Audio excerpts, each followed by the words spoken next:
Bonjour à tous et bienvenue sur notre chaîne.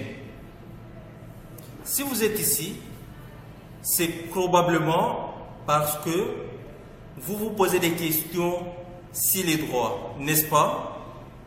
Et aujourd'hui, on va parler d'un droit fondamental qui touche chacun d'entre nous au quotidien.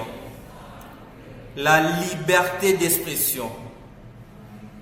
Mais jusqu'où peut-on vraiment aller avec ces droits? Quelles sont les limites et les risques? C'est ce qu'on va découvrir dans cette vidéo. Alors, c'est parti.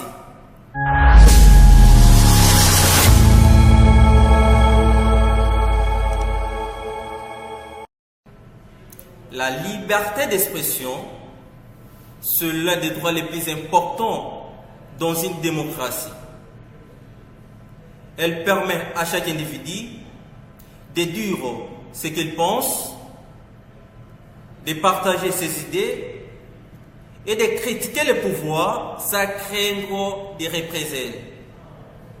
Ce droit est inscrit dans de nombreuses constitutions et instruments internationaux, comme l'article 19 de la Déclaration universelle des droits de l'homme, qui stipule que tout individu a droit à la liberté d'opinion et d'expression. Mais alors, est-ce que cela signifie qu'on peut tout dire, tout le temps, sans restriction? Bien sûr que non. Même la liberté d'expression a des limites. La plus grande limite, c'est la diffamation et l'injure.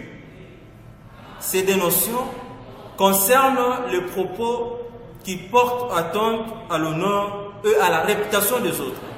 Comme par exemple, si vous accusez quelqu'un de quelque chose qu'il n'a pas fait, sans preuve, ou vous l'insertez publiquement, vous pouvez être poursuivi en justice. Et d'ailleurs, la loi considère cela comme l'atteinte à l'honneur et peut vous condamner à des amendes, voire des peines de prison dans les cas graves. Cela montre qu'on ne peut pas utiliser la liberté d'expression pour nuire aux autres. Et voilà un autre domaine où la liberté d'expression trouve limite, c'est les discours de haine. Il est strictement interdit de tenir des propos qui incitent à la violence, à la discrimination, à la haine à l'encontre d'un groupe de personnes en raison de leur race, de leur sexe ou leur orientation sexuelle. Et d'ailleurs, s'il s'avère que vous êtes accusé de tenir tel propos, vous risquez des poursuites pénales. Pourquoi? Parce que l'idée est de trouver l'équilibre entre la liberté d'expression et la nécessité de protéger l'individu contre les discours qui pourraient mettre en danger leur sécurité. Un autre facteur dynamique limitant la liberté d'expression, c'est la sécurité publique. Par exemple, vous ne pouvez pas appeler publiquement à la violence, à des émeutes ou à des actes terroristes sous prétexte de l'exercice de votre liberté d'expression. Dans ce cas-là, les autorités peuvent restreindre certaines expressions qui peuvent mettre en danger l'ordre public. Cela inclut la diffusion de fausses informations qui peuvent créer la panique et mettre en danger des vies.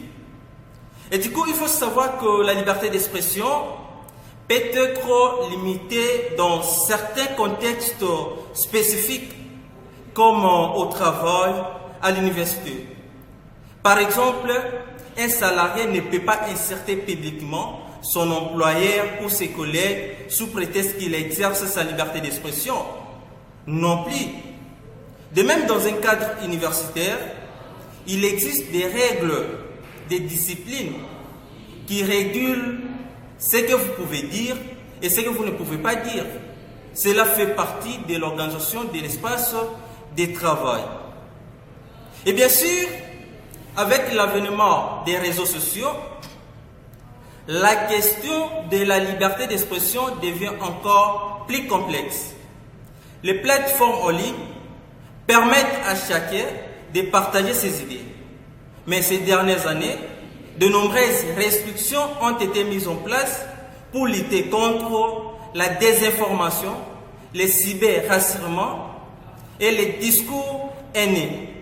Et voilà, les plateformes comme Facebook, Twitter, Instagram peuvent modérer ou supprimer les contenus jugés illégaux ou nuisibles.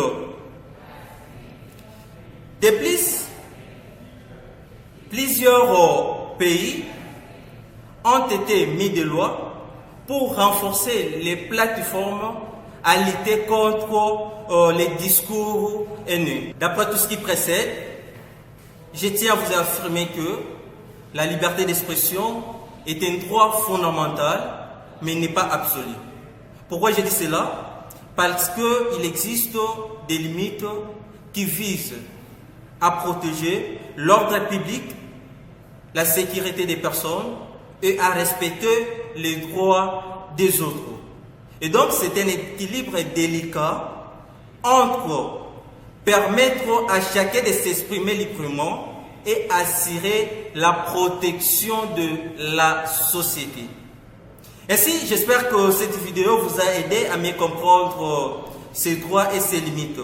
Si vous avez aimé, n'oubliez pas de mettre un like et de vous abonner à la chaîne pour ne rien manquer des prochaines vidéos sur des sujets juridiques. N'hésitez pas de laisser un commentaire si vous avez des questions ou des suggestions à traiter. À très bientôt.